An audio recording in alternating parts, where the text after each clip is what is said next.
It's July 19th, Farmer Craig. What you doing? Hey, hanging out in the Full Circle Compost Test Garden. This is where we grow and test all of our amendments. This is native soil with Full Circle Compost amendments. We've got tomatoes growing all along here. We've got natural sunflowers growing. We have amaranth. We've got rutabagas. Look at this garlic, huge garlic being harvested now. We've also got all kinds of kale. We've got peppers. We've got squash. Over here, we've got climbing beans. We've got climbing squash, watermelons. We have all kinds of amazing production. One thing I really love are these walking onions. They're awesome. You just pick them from the top.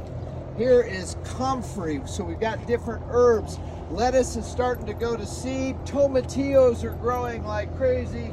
We have carrots that we let go to seed. Beautiful. We'll save that seed to grow next year. More tomatillos. Here we have rutabagas going to seed. Then we have a giant hops vine, and the hops is starting to set hop flowers right now already. It's amazing. Out here we do a lot of pots, testing all of our potting mixes with peppers, tomatoes. We've got flowers. We've got lots of things. It is really, really fun to be here at the Full Circle Compost Test Garden.